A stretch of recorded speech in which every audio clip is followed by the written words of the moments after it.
Hey, Strong Girls. I'm Molly Herford, sports journalist, ultra runner, cyclist, and author, and founder of Strong Girl Publishing. And I'm Dr. Sasha Golish, executive director of Yellow Running Shoes, a researcher, engineer, elite runner, and your BFF who's breaking down the science of smashing barriers in women's sports. Think of us as the intersection of science and culture for women and girls in sport. Each week, we'll dissect the latest headlines and cutting-edge research on female athletes. Debunk myths about girls in sport. Talk about how hormones affect performance at every age, to the latest research in sports science around mental performance, nutrition, equipment, and so much more. And we'll spotlight badass girls and women who are rewriting the rules of the game, sometimes literally. Expect it to be nerdy. And occasionally TMI. But it will always be honest. Whether you're a strong girl yourself or you're raising one, this show is for you. Welcome to Strong Girl Talk, where sports science meets sisterhood. All right, welcome back to Strong Girl Talk. Molly here with my good friend Sasha. Sasha, how are you doing today? I'm fabulous. How are you? I am great. We are doing a bit of a remote recording here, but that just makes things interesting. And actually, I'm so excited about today's guest. We have Ellen Noble, who you may remember from the Bunny Hop the Patriarchy hashtag, her illustrious cyclocross career, maybe the ENCX Quest camps that she did.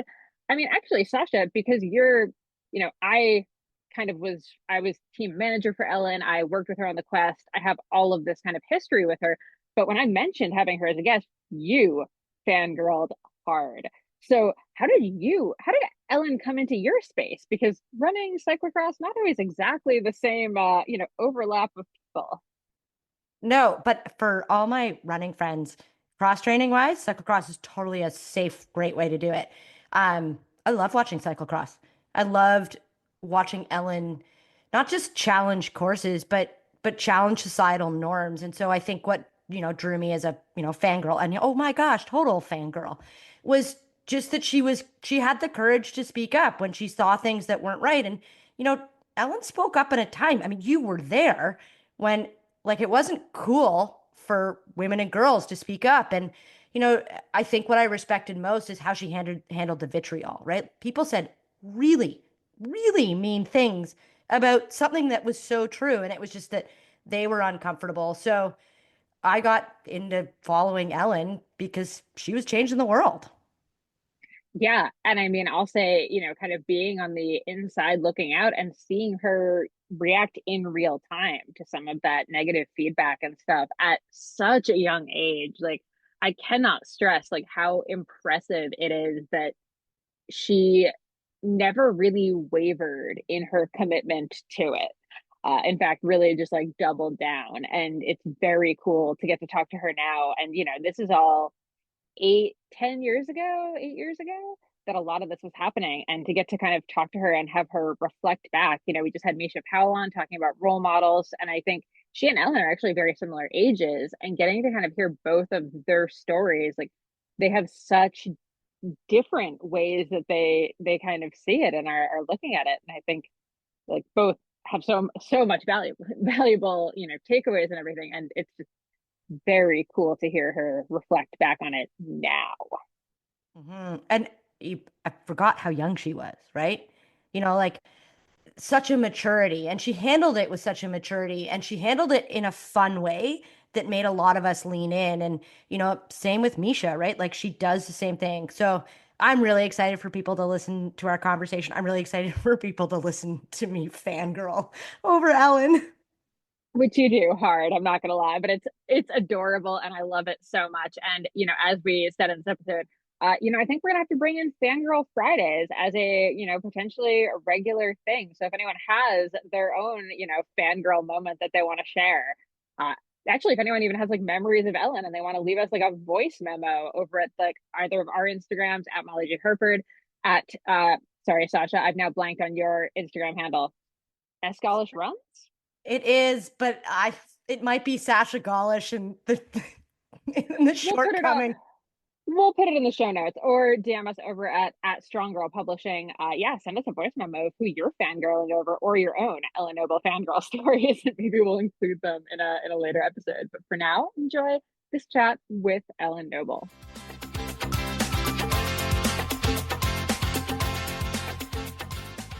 Ellen, welcome to Strong Girl Talk. I'm so excited to have you on our show. I'm happy to be here. Thanks for having me. I'm And just it's, gonna fangirl in the background here. I mean, uh, I'm so excited that you're here. And I think we should like in public, like fangirl, because fangirl.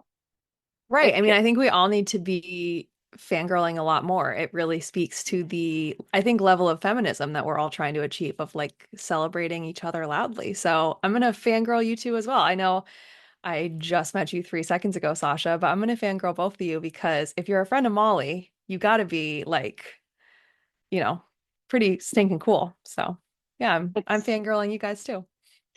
it's true. Just collective fangirling. I love it Exactly. because the first episode that Sasha and I recorded was actually about the importance of role models, like Oh my God, yes. at all ages, at all points, at all times.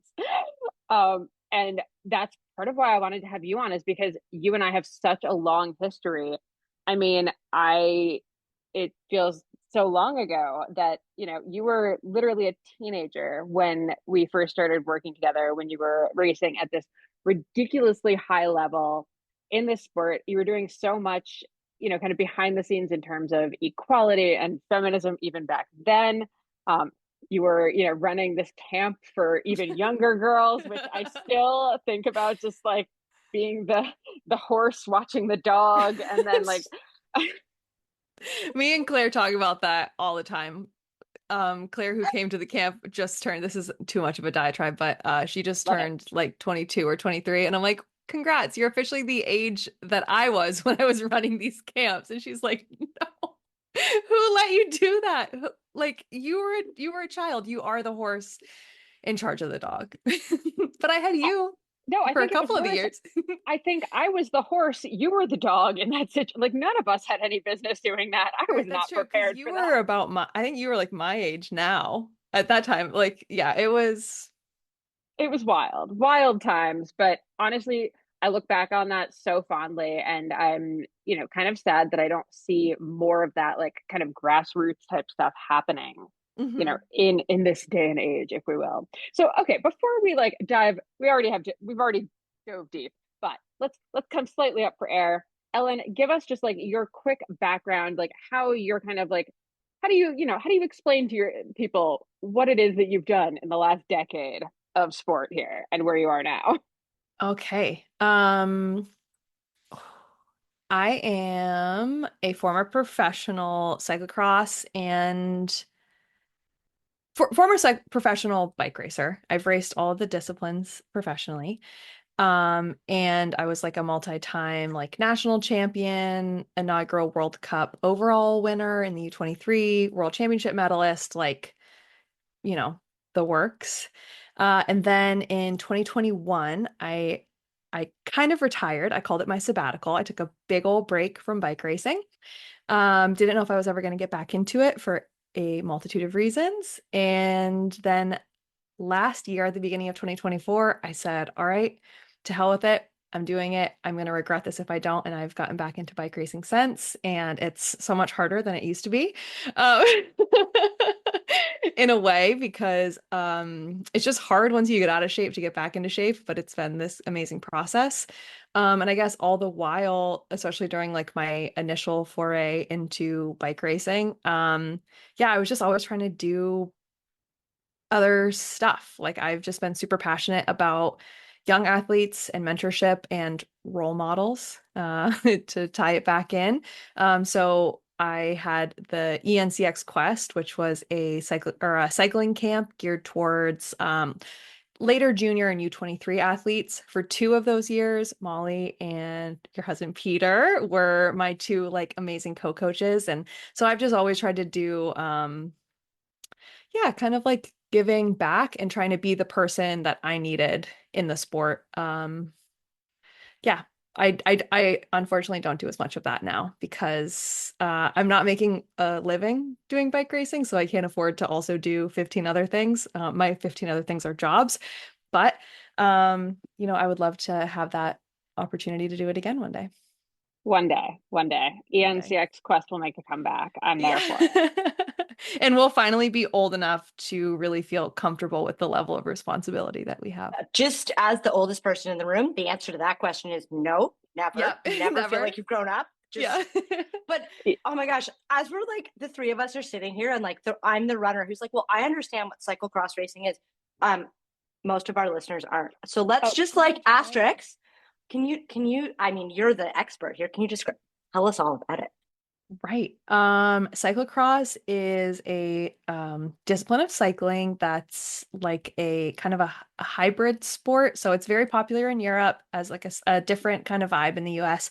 But it's like short, like 45 to 60-minute races, 7 to 8 minute laps. You do a bunch of them, sometimes in like city parks and kind of cool like industrial parks and stuff too. Like you can really have a cyclocross race anywhere. But it's mostly off-road, a little bit of road, and then brief bouts of running. So you'll like run over these like short hurdles or up these really steep hills. So it's like super dynamic. It's like action-packed. You have to be always thinking on your feet and it's usually chaotic. It happens in the fall and into the winter. So there's like snow and ice and mud and like can't they basically can't cancel a cyclocross race due to weather, although I've been to a few. except that one time they canceled a cyclocross race due to weather. Yeah. There have been a couple. I seem to have been at all of them impossibly, but very rarely they wouldn't be like, "Oh, it's too rainy." They're like, "Heck yeah, it's too rainy. We're doing a bike race." So, Unless the course cyclocross was is completely underwater in the case of Louisville 2013 when oh they my had to gosh. move world championships because They it did. They flooded. moved Worlds up a day because by the time that the race would have been happening on Sunday, the entire course was flooded. That was a feat of civil engineering. Incredible work by everyone, but I wasn't there for that one, so I guess I misspoke when I said I've somehow been there for all of them. But there have been a lot of weird weather things. But cyclocross is super cool. If you don't know about it, I'd highly recommend looking it up because it's quite a spectacle. It is the best kind of bike racing to do and to spectate. Like is what I Hmm. always tell people is like if you're not into bike racing, don't watch the Tour de France. Watch cyclocross. Hmm. It's way better. Hmm. I don't like when people say this. They say it's the steeplechase of cycling, which just feels lazy because it's like, oh, they're running and then they're also doing the hurdles. But in a similar way as to like, you don't really have to know what's going on in steeplechase to enjoy watching it because you're like, I don't know who's winning, but like they're running through the water. It's kind of like that. You're like, I don't know who's first or last, but like it's really muddy and they're all like slogging up this hill. So even if you don't know It's what's true. going on, it's pretty fun. Yes, agree. Agree.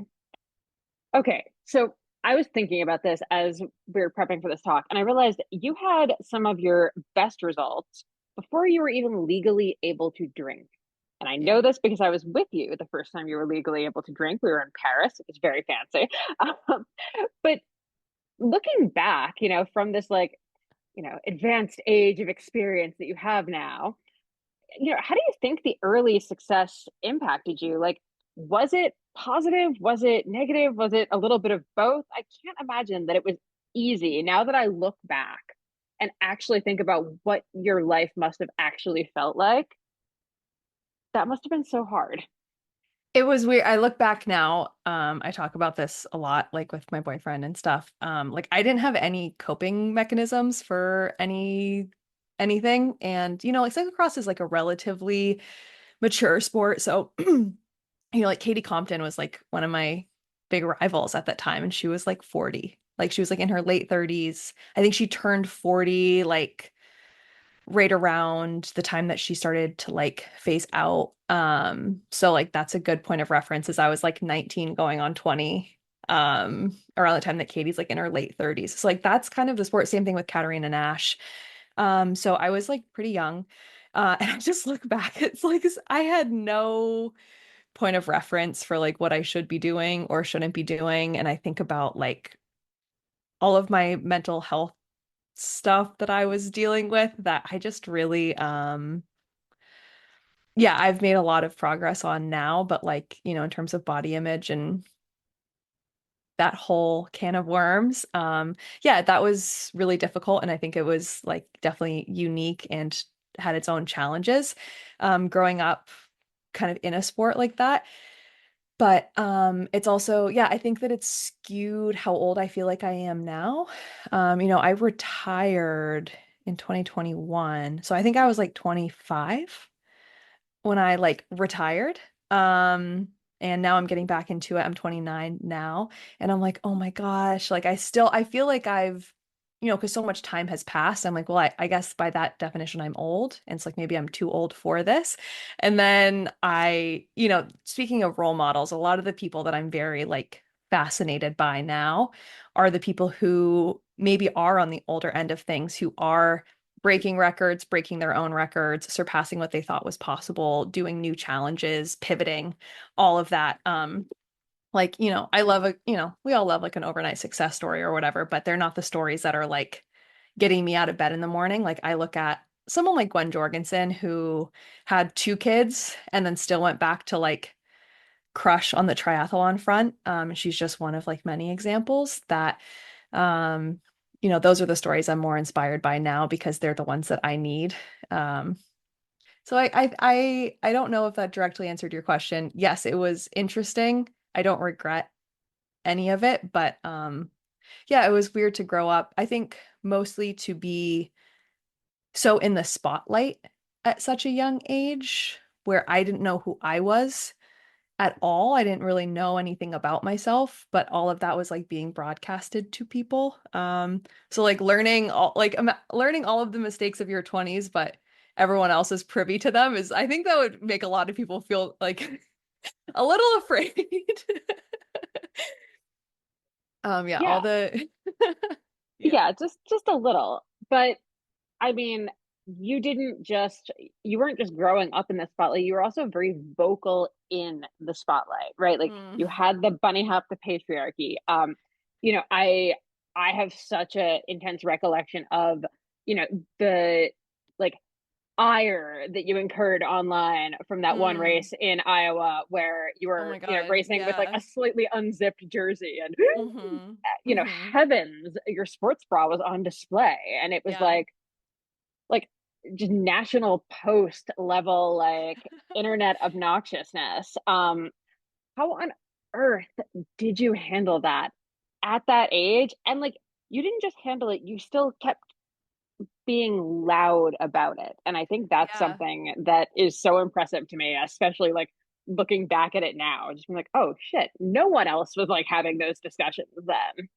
Yeah, it's so funny. Like, I think that that's something that you could only do at 22 or 23.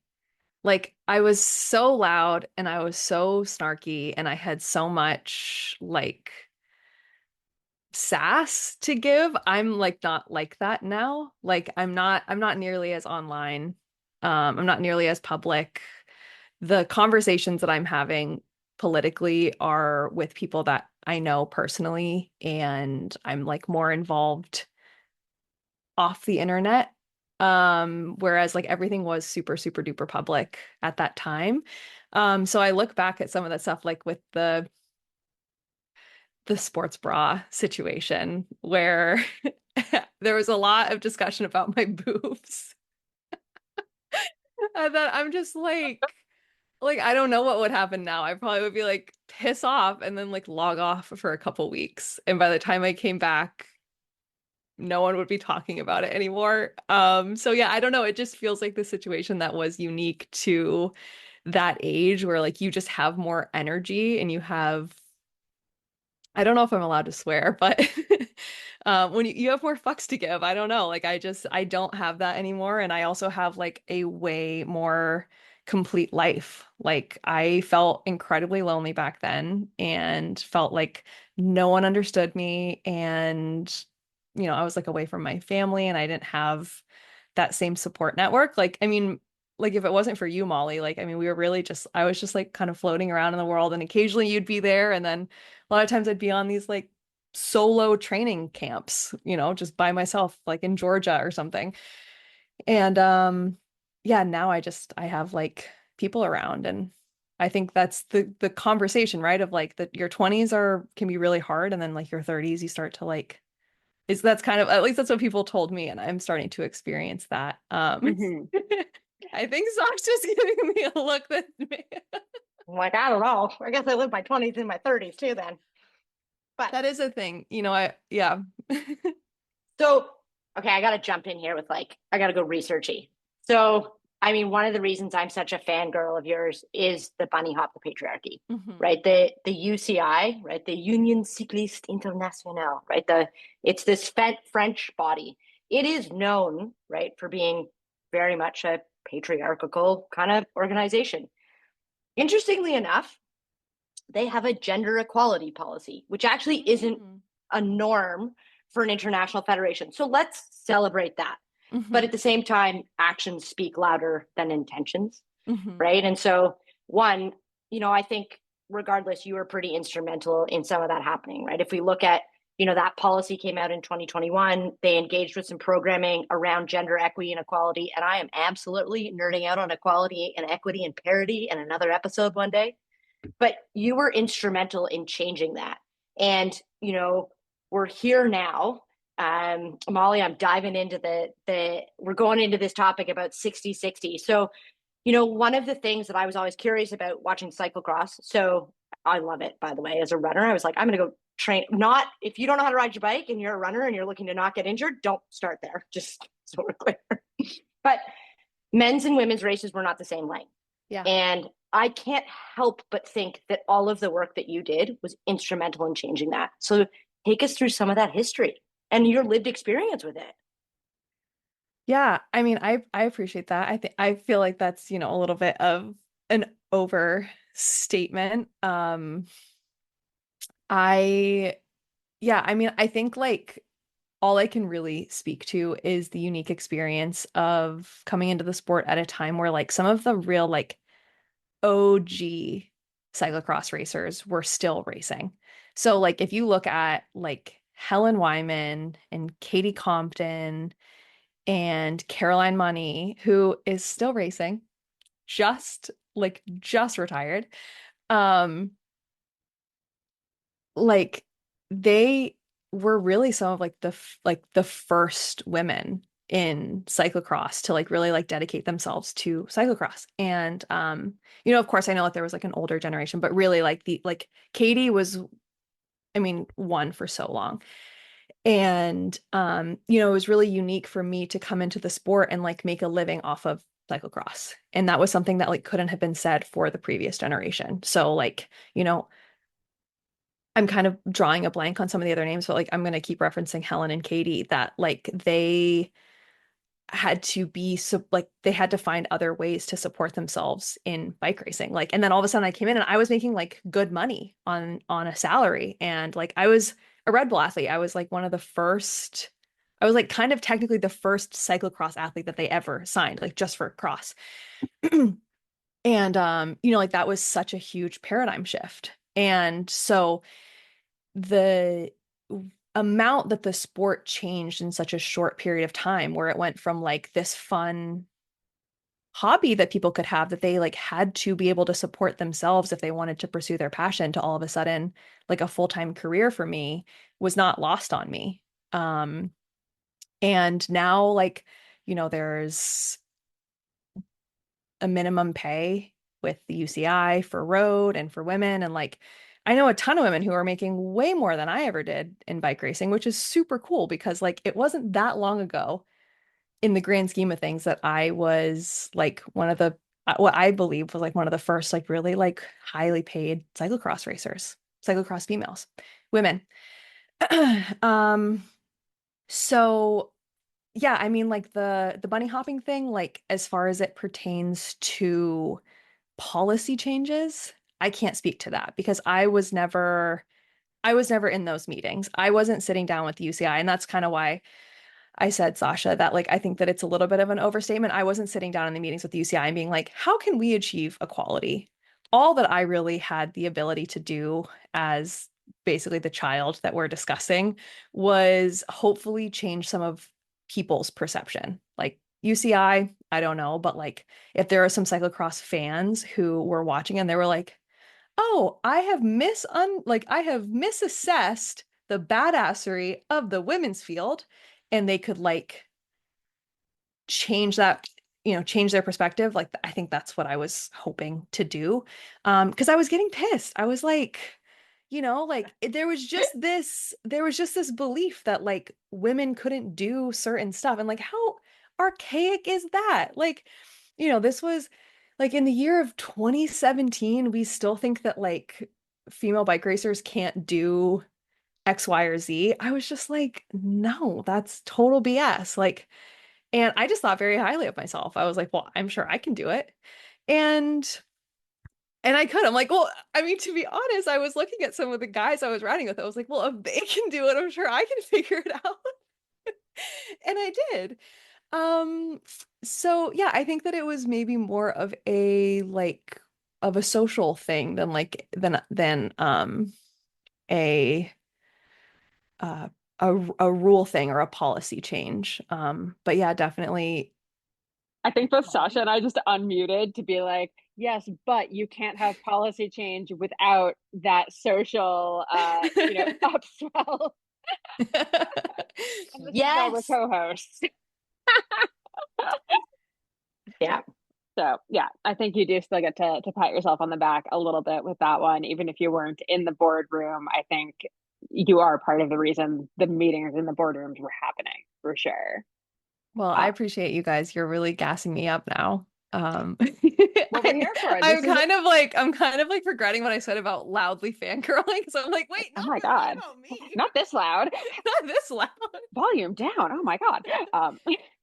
Okay, so I do want to kind of, I don't want to take up all of your day. I know we could talk for hours and we have. Oh, I But can, yeah. You know that. I know you can. I'm like looking back when you think about that, 2021 decision to retire. And I know there was some health stuff, but can you think like thinking back on that, what would have helped you avoid retirement? As we think about this new generation of young women who are coming up in, we now know a lot of like 18-year-olds who are actually in very similar situations to what you were in, where like, they go from racing kind of locally to a couple of good results to boom, now they're, on the national team. And oh, now they're on like even bigger teams and performing at worlds and doing this stuff. How do we help them not have the same, you know, hurdles that you ran into that, now you're Yeah. coming back from? You know, I have to say that I've been out of the sport long enough that I don't know like what the culture is on a lot of teams. Sometimes it looks like the culture has improved on some of these programs. Like some of the really top teams have different people traveling with them, chefs, psychologists. They have like people that are like just kind of looking after like basically the vibe of the program, and that's massive. Yeah, like really, the reality was that I had to stop racing because I wasn't eating and I didn't know what I didn't know. Like I thought that I was eating plenty and like I knew that like underfueling was bad and I didn't think that I was doing that. Like it was so deep rooted and there was so much cognitive dissonance and I'm like, "Oh my God, underfueling will really get you." Uh like, the when you point the finger of accusation, you have three pointing back at you. That's like an AA adage, but that was me. I was like, oh my God, like they're definitely not eating enough. But I'm eating plenty. And so And like I like in context, you like I traveled with you. You Mhm. ate. Like I want to be like extremely clear Yeah. about this. And it's such a difficult thing because the amount that you needed to be eating in Mhm. order to do the work that you were doing was just so above and beyond what really anyone knew then, like, Yeah. or that we're Yeah. I mean, like pushing when then. we talk about like eating disorders and disordered eating, we think of like the way that you would show it on TV. Like you think of someone who is like strictly not eating at all, or is like, counting out their Cheerios or something. But like I was eating, I went on to eat less, and still thought that I was doing fine. But yeah, it's like it's hard to achieve. It's not easy to fuel correctly. But I Well, was and not. just to like add to that, because like following this, you also were in an era where like it was on vogue to Hmm. underfuel as a cyclist. Like go in light. You need to be light racing. Hmm. So, well, Yeah, I that conversation has changed. I just a little Hmm. self-compassion for you too. I think you were doing a really good job. Again, just gonna fangirl over here. Okay, goodbye again. Yeah, so I hope that like this younger generation, it does seem from like a very far away perspective, like the team that I'm on, um, is like, I mean, like my housemate runs it, like I sit on the board of directors, like that's our team. Like we drive in a van together. So I couldn't be further away from the high performance team scenario, like what I used to be on.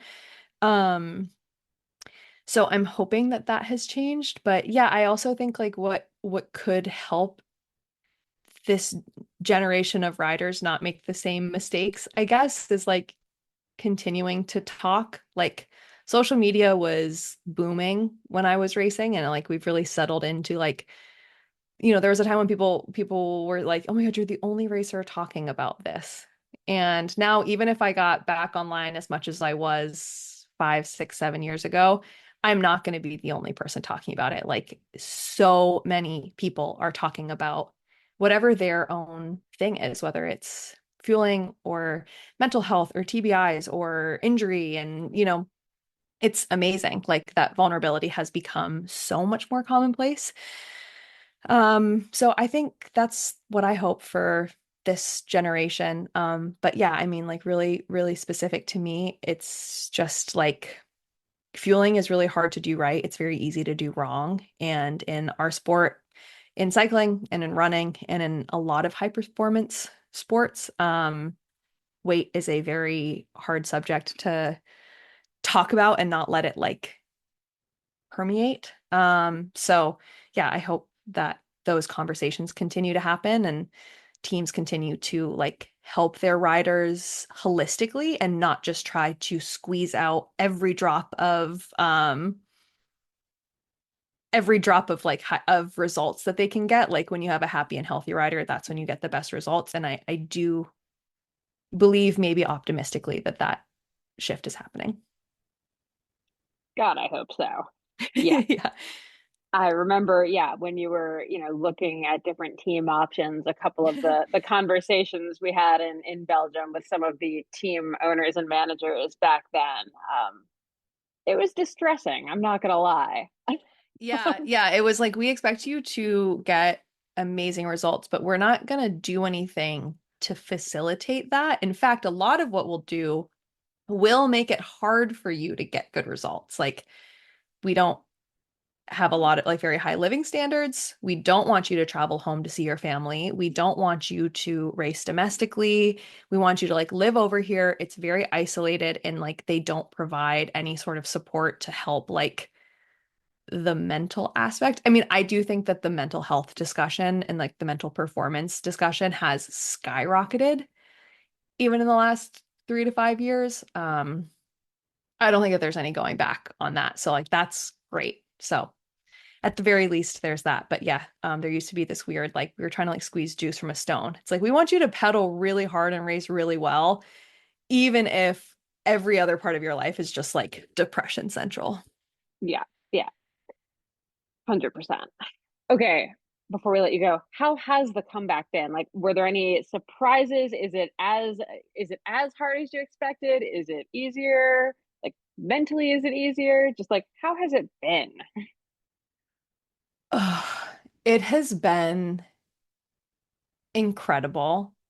It's been, in a way, so much harder than I could have expected and so much more rewarding. Like, it has just been everything. It's been harder and easier and better and worse, and like just exactly what I needed to do. There was a time where we were referring to this as anti-deathbed regret program, where it was like, I don't want to look back at the end of my life and be like, man, I wish that I had given that another chance. We were working on the title. We pivoted because I could see both of you going, We were both trying to figure out the Anti crime. acronym there. Yeah. Oh, yeah. So we were, I just like, I started to have questions of like, did I hang up the skates too soon? And I wanted to see what I could do. And like, I've struggled to remind myself that like, this actually isn't about like making the Olympics or winning some big race. Really, what I needed to do was remind myself that I'm like strong and capable and badass. And regardless of like what those results end up looking like when this whole thing is said and done, I want to remind myself that like I'm capable of doing something like this, even despite the autoimmune stuff and everything. Like I'm still badass, you know? And so it's been really difficult, and there's like a lot of things about myself that I've had to work on as a result. But it's been like a really, really, really great, this process has taught me so much. So yeah, I'm I'm loving it. I'm really just getting started, but I'm so grateful that I was like, I guess, brave enough to do it, and I'm grateful for the people around me who were like, "No, you said you were doing it. You said you were doing it and you expressed interest, and even though you want to back out, like I don't think that you should. Like that would be a little too easy." So, yeah. I like it. I like it. So next, like 2025, what's the next step? What's the goal here? I have thought of this whole process since the beginning as 1,000 days. Like Ooh. that's been Aiden's thing. He's like, you got to remember, because he knows me like I would say too well. Um, he's like, you're gonna get frustrated because you're not like back at the front after a year. So you need to remember that this is gonna be like 1,000 days for greatness. Like then once you've reached 1,000 days, then you can kind of feel like you've really come back. Like, that's like just the start is the 1,000 days. And God, oh my, did I need that? Because there were so many times where I was like, I'm not getting better fast enough, whatever. He's like, like, we're 100 days in, we're 200 days in, like you have so much time, blah, blah, blah. So this year I'm gonna be racing some cross country. We have like a big like local but high level cross country series coming to New England that I'm really excited about. And then just actually doing some cyclocross races again. I got a concussion at the beginning of last year, so I like missed some of the races I was looking forward to the most. So my goal is to like actually get to do like a relatively complete season. Um, and I don't know, I won one race last year. I'm hungry for another, and I'm just kind of like, I I like I don't know, I just kind of want to like crush some souls, Molly? Like I want to pull up, and I want to like beat up on people really bad. I love it Like so much. The role model Me we all too. need. Me too. I'm like, like it's yep, okay, all the things. Yep. yeah, it's not like cute or demure or whatever. Like I want to like kind of like deliver the beat down, and like prove to myself I can do it, and just like go really, really, really hard. It feels amazing, and it's like so much fun. And I enjoy, here's the other thing for everything that we've talked about. I enjoy riding my bike and racing my bike and training and every single bit of it infinity times more than I ever did when I was racing professionally. Like I never really liked riding before. I was just always like doing it, I guess, and like I didn't have any strategies. I didn't have anything. And now like I'm doing it because I want to, and it is so beautiful, and I just love biking so much, and I'm grateful every time I do it. And yeah, it's been a really great little process. And we are only, you know, almost 400 days in, so we have a lot of days left to go.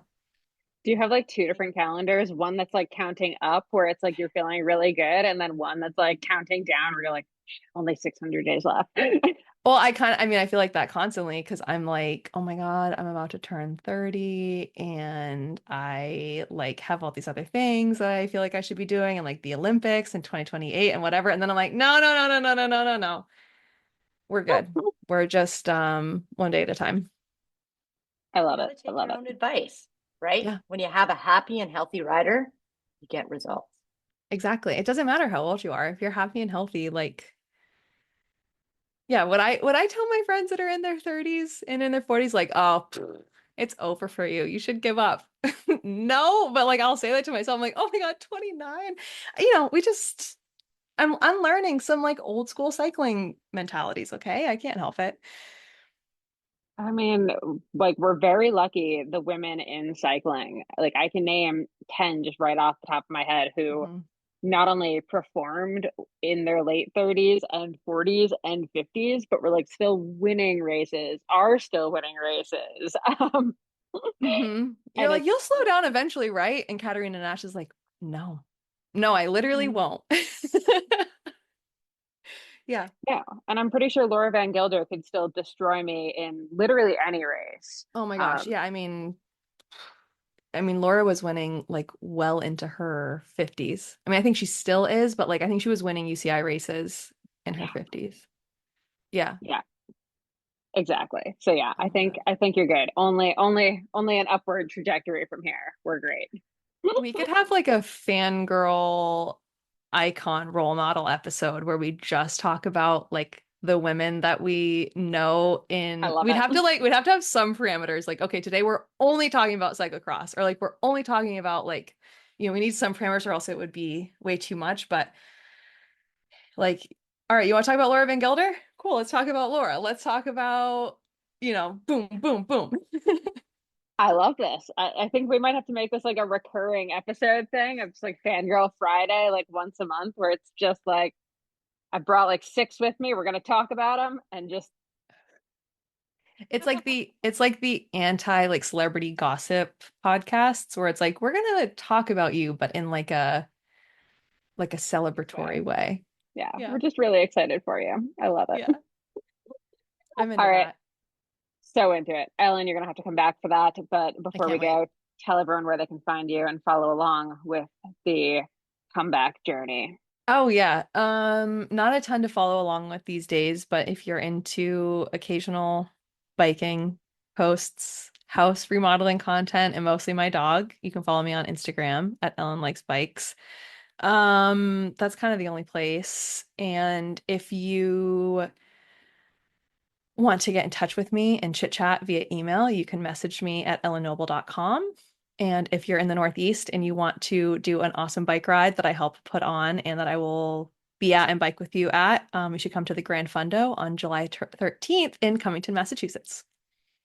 Love it. And can say that is a super fun day. Everyone who's Yes. in that area should definitely do it. It's It's the gotten best. even better since you last did it. It's gotten like 20 times better. It's been a while. Maybe I'll come back for it this You year. should. There Yeah. we go. Sweet. Done. All right. It's a All right. deal. Then, yes. Ellen, thank you so much. It's Thank you always guys. so good to see you. Thanks.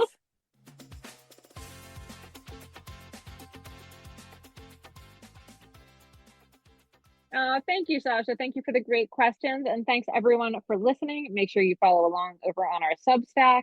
Find us on the Instagram, the internet, pretty much everywhere. And we will catch you next week.